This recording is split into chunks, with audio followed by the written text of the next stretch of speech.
ये बात है, मैं आज भी कह रहा हूँ, इंडिया पहले नंबर पे आएगा। किस चीज में?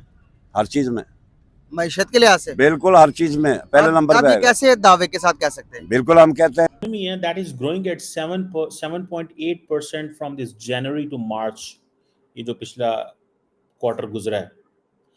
And the important thing is कि इलेक्शंस हो रहे हैं, इलेक्शन सीजन है, they are going through the middle of the elections. As a reserve as a deposit वहाँ रखवाया था, जिसको वो कह रहे हैं हाँ भाई हमारी कंट्री में हम सिक्योरिटी प्रोवाइड कर सकते हैं, आप लोग दे दो वापस हमें। ये तो उनके लिए बहुत बेनिफिशियल हो जाएगा अगर वो ला सकते हैं तो, लेकिन इतनी ज़्यादा गोल्ड हो गया, इतना ज़्यादा इधर मूव करना बहुत इजी नहीं होगा। मुआहिदा तो फिर अगर वो इसी तरह कहते तो अपने कोहिनूर का हीरा भी वापस ला सकते थे, वो भी तो वही ऑन करते थे, वो भी तो उसी तरह गया। कोहिनूर पर भी एक कंट्रोवर्सी चल रही थी, तो ऑब्वियसली अगर वो उसको नहीं ला सके तो इतना ज़्यादा गोल्ड वो कैसे ला सकते हैं? लेकिन ये अनाउंसमेंट तो नमस्कार दोस्तों, नमो राष्ट्रवाद में आपका स्वागत है।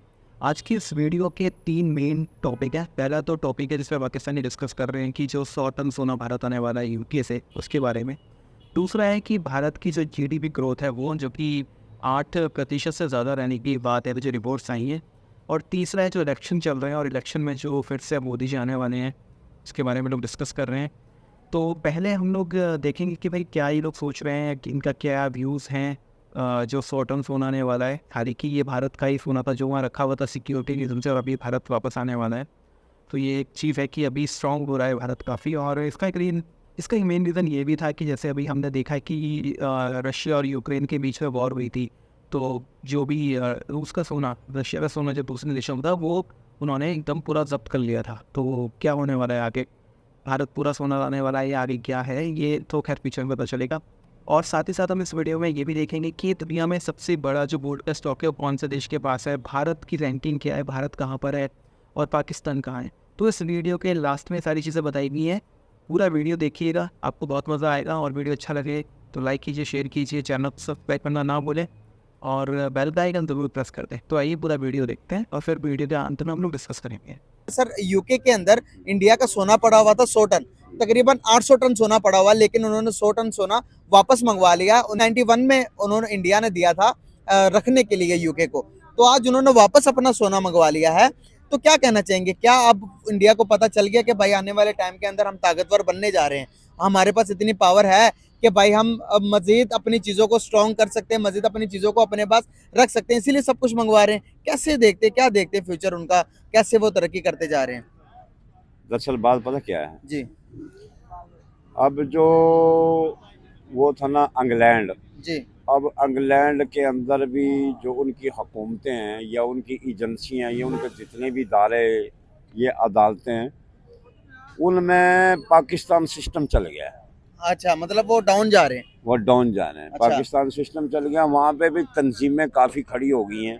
ਤੇ ਉਹ ਵੀ ਯਹੂਦੀ अब इसमें यहूदी कहाँ से आ गए? ਮੈਂ ਦੱਸਣੀ ਆ ਬੱਚੇ, ਜਿਹੜੇ ਮੁਸਲਮਾਨ ਨੇ ਨਾ ਉਹ ਅੱਲਾ ਨਬੀ ਕੋਲੋਂ ਡਰਦੇ ਨੇ।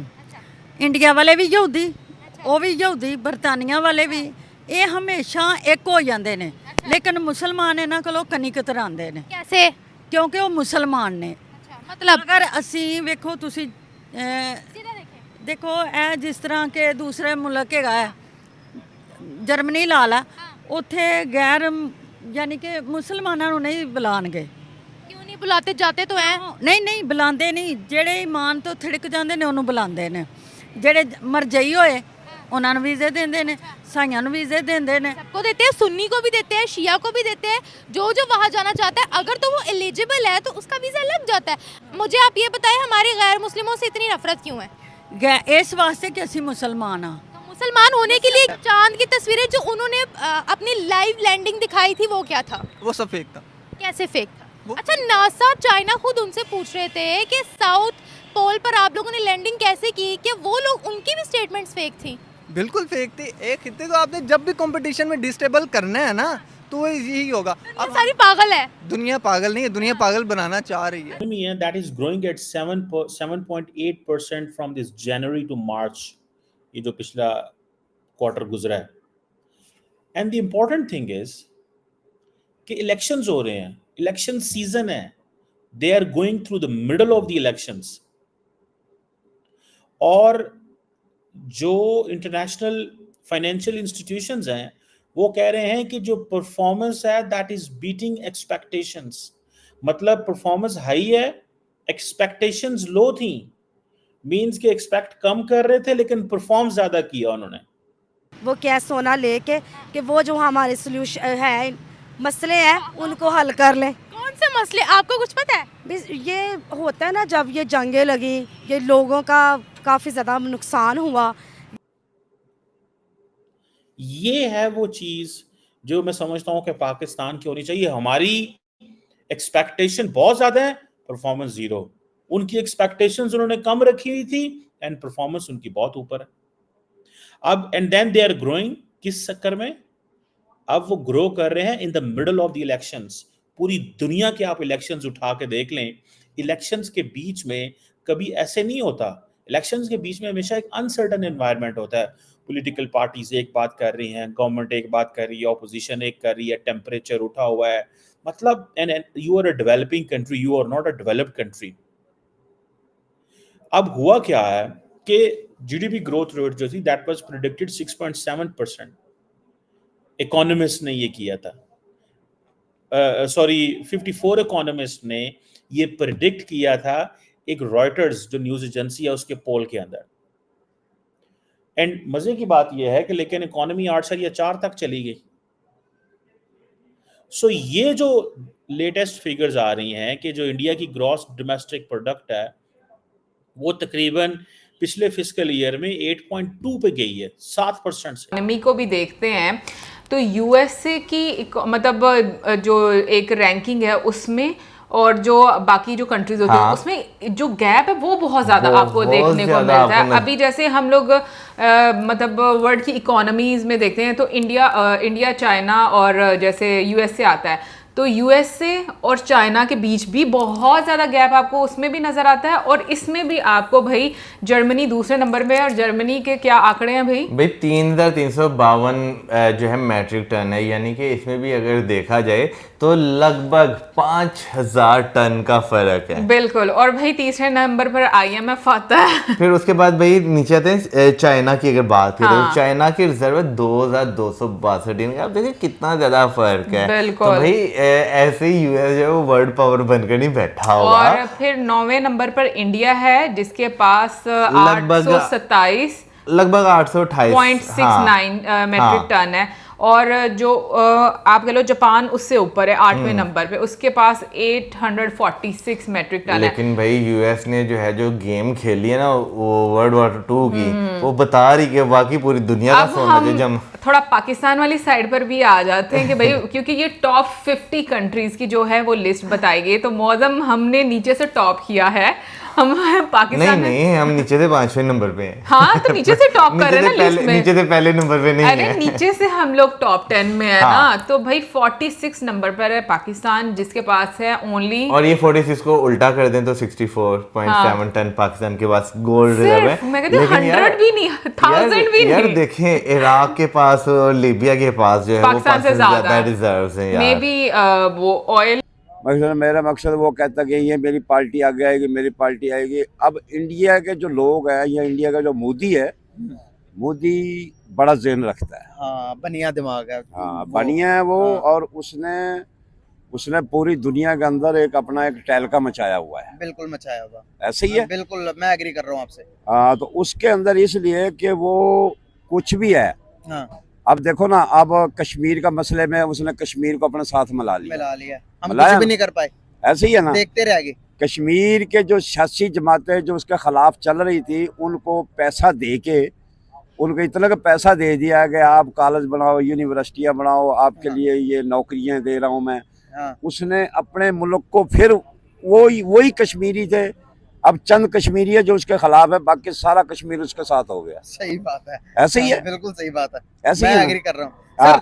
जिंदगी के जब आप मसाइल का हल निकालोगे, आप कहीं भी गरीब के इलाके में जाकर कहोगे भाई उनको स्कूल बना के दोगे, पानी साफ दोगे, बच्चों को तालीम अच्छी दोगे, हॉस्पिटल बना के दोगे, तो वो आपके साथ नहीं आएंगे लोग। बिल्कुल आएंगे, बिल्कुल आएंगे। और ये वो इस चीज में ना बहुत उसका ज़हन बहुत मसला फास्ट है।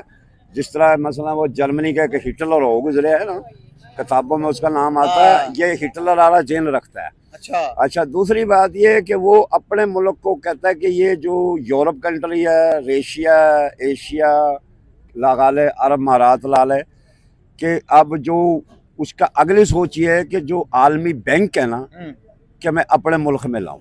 अच्छा, उसका अपनी सोच ये ला है, भी सकता वो आदमी। वो कि मैं आलमी बैंक है जो अमेरिका के अंदर, कल को हम अमेरिका के मतहत ना रहें, उनका पैसा वो हमारे मतहत हो, जो हम कहें वो हमारी बात एग्री करें, हम उनकी बात एग्री ना करें, क्यों अमेरिका के अंदर भी फसादात शुरू हो रहे हैं, हो गए हैं, बिल्कुल सही ऐसे ही हो रहा है। बिल्कुल सही बात। अब जैसे कि अब इसराइल की एक वो मेरे ख्याल वजीर खारजा थी या पता नहीं वजीर दाखिला थी, अब उसने रिजाइन दिया कि मैं वादो है कि क्या नाम है वो उसका, जो यहूदियों का वजीर आज़म है, जी। ये सदर है, ये मेरा मकसद उसको हट के वो उसने इस्तीफ़ा दे दिया कि मैं इस मौजू पे नहीं लड़ना चाहती। अच्छा। कि जो फ़लस्तीन में आप जास्तियाँ कर रहे हैं, बिल्कुल तो मोदी ये सोच रखता है कि जो आलमी दुनिया की जो बड़ी अदालतें हैं या मसलन बड़े बड़े जहाँ पे डॉलरों में या वो तरक्की याफ्ता मुल्क हैं, उनका पैसा भी हमारे पास रहे और मेरे लोग आगे जाएं, ये लोग पीछे रहें। तो सर वो कर भी तो ऐसे रहा। देखिए दुबई सारा आज इंडिया के गुण गाता है। दुबई में सब पाकिस्तानियों को वीजे बंद करके इंडिया को कह रहे आओ, दुनिया हर एक मुल्क जिसके साथ देखो इंडिया के साथ ताल्लुकात बेहतर करना चाहता, हमारे साथ कोई ताल्लुकात बेहतर नहीं करना चाहता। ये हमारे किसकी नाअहली है? हमारी नाअहली है। तो हम दूसरी बात यह है कि हमारी सोच है महदूद। अच्छा, हम सोचते अपना बस मेरा घर बने, मेरे गाड़ियाँ बंगले हों, मेरे आगे प्लाजे ये पेट्रोल पंप वगैरह हो, मेरी गाड़ियाँ चलती हों, चलाए, दूसरा कुछ भी करे, अच्छा, ठीक है ना। वो सोचते अपने मुल्क के लिए, वो कहते हैं कि नहीं यार, आने वाले वक्त के लिए कि मेरे साथ या मेरे बच्चे या मेरी फैमिली या मेरे मुल्क के कोई आदमी पीछे ना रहे, अच्छा, फर्स्ट पे जाना चाहिए। क्या करेगा बर्तानिया जिसने इस पूरे खित्ते पर राज किया था, उनसे लेकर आ रहे हैं अपना गोल्ड वापस। वो पॉसिबिलिटी नहीं होगी कि उनसे वो निकलवा सके। हो गया मुआहिदा, वो पॉसिबिलिटी नहीं होगा। वो जो स्टार्ट से भी वो इसी तरह ट्रेडिंग के ही चक्कर में आए थे। ईस्ट इंडिया कंपनी जब आई थी वो यही ट्रेड ही करने आए थे, इधर भी ट्रेड ही करने आए थे, लेकिन फिर उन्होंने आके इधर रूल किया। ये तो हमें बाद ही वक्त बताता है और वक्त ही बताता है कि इसका इफेक्ट क्या होंगे। अब बात पता क्या है, जब बर्तानिया यहाँ पर आया था ऑलरेडी ये खित्ता जो था वो रिसोर्सेज से माला माल था, हीरे जवाहरात बड़े ज्यादा थे। वो जो लुटेरे उठा कर लेगी वो एक अलग बात है, लेकिन ये जो सोना है ना वो 1991 के अंदर जो गवर्नमेंट थी वहाँ की, उन्होंने as a reserve as a deposit वहाँ रखवाया था, जिसको वो कह रहे हैं हाँ भाई हमारी कंट्री में हम सिक्योरिटी प्रोवाइड कर सकते हैं, आप लोग दे दो वापस हमें। ये तो उनके लिए बहुत बेनिफिशियल हो जाएगा अगर वो ला सकते हैं तो, लेकिन इतनी ज़्यादा गोल्ड हो गया, इतना ज़्यादा इधर मूव करना बहुत इजी नहीं होगा। मुआहिदा तो फिर अगर वो इसी तरह कहते तो अपने कोहिनूर का हीरा भी वापस ला सकते थे, वो भी तो वही ऑन करते थे, वो भी तो उसी तरह गया। कोहिनूर पर भी एक कंट्रोवर्सी चल रही थी। तो ऑब्वियसली अगर वो उसको नहीं ला सके तो इतना ज़्यादा गोल्ड वो कैसे ला सकते हैं। लेकिन ये अनाउंसमेंट तो हो गई है कि रिजर्व बैंक ऑफ इंडिया में आ रहा है। जब वो आ जाएगा तब देखा जाएगा, लेकिन अभी तो किसी भी आप देखें किसी भी खित्ते को डिस्टेबलाइज करने के लिए फॉल्स न्यूज़ अब यही यूज़ की जाती है। अब आपको और हमें इसी तरह से बेवकूफ़ बनाया जाता है, क्योंकि जब आप 5th जनरेशन वॉर में आ जाते हैं ना तो आपको एक गलत न्यूज़ डिस्टेबल्ड इकोनॉमी ऑथेंटिक न्यूज़ है, न्यूज़ आ चुकी है। क्या वो मूव हो चुके हैं? क्या मतलब देखिए, पहले ऐलान किया जाता ना, एक एग्रीमेंट जब आप साइन कर लेते हो, जब उसको आप ऑफिशियल करते हो, उसकी अनाउंसमेंट करते हैं या नहीं करते बताएं। अब यूएई ने कहा कि हम पाकिस्तान में बिलियंस ऑफ डॉलर्स की इन्वेस्टमेंट करेंगे, उन्होंने बोल दिया, खबर आ गई, अब वो कल को करेंगे। इसी तरह से उन्होंने बोला कि आरबीआई के अंदर 1 लाख केजी का सोना हम वहाँ से ट्रांसफर कर रहे हैं, आ जाएगा, ठीक है। तो फिर ये ऑफिशियल अनाउंसमेंट हुई है ना। ओके, अनाउंसमेंट हो गई, तो आप ये इसको मूव ऑन होने से पहले क्यों अनाउंस कर रहे हैं? क्योंकि पाकिस्तानी मतलब क्या मतलब, मैं थोड़ी अनाउंस कर रही हूँ। आप एक खित्ते को डिस्टेबल करने के लिए, ठीक है, एक खित्ते को डिस्टेबल करने के लिए ऐसी न्यूज़ बिल्कुल जनरेट करते रहेंगे कंसिस्टेंटली बेसिस।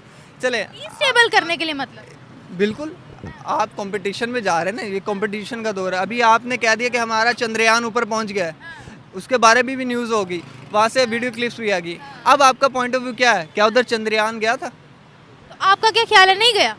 नहीं, बिल्कुल नहीं गया। नहीं गया। तो तो दोस्तों वीडियो आपने देख लिया है और वीडियो में ये तीन ये लोग डिस्कस कर रहे हैं। ये लोग टोटली इस चीज़ से थोड़ा शॉक्ड है कि यार भारत की इतनी अभी ताकत है कि भाई इस तरह से अपने गोल्ड को सिक्योरिटी दे सकते हैं और इसके लिए हम लेकर आ रहे हैं। दूसरा ये लोग इस चीज़ से डरे हुए भी हैं कि इनको ये बात पता है कि भाई जब रशिया और यूक्रेन का वॉर हुआ था तो जो रशिया के जो भी स्टॉक थे इस तरह के जो गोल्ड के दूसरे देशों को सब जब्त कर लिए गए थे। तो अब ये लोग ये सोच रहे हैं कि कहीं ऐसा तो नहीं कि इंडिया पीओके पे कोई मिलिट्री स्ट्राइक करने वाला है, कोई एक्शन लेने वाला है, जिसकी वजह से सुबह निकाला जा रहा है कि कहीं ऐसा ना हो कि जो इंडिया का स्टॉक है दूसरे देशों में रखा हुआ उसको भी वो लोग जब्त कर लें। तो ये एक रीज़न हो सकता है, इससे इस चीज़ से लोग बहुत डरे हैं। और बाकी इंडियन इकोनॉमी की जो ग्रोथ है उसके लेकर ये लोग डिस्कस कर ही रहे हैं। इनके यहाँ तो कोई ग्रोथ नहीं है। इंडिया की जो है इंडिया में सबसे ज़्यादा GDP इस समय हो रही है, लगभग 8 पॉइंट समथिंग प्लस में जा रहा है ग्रोथ।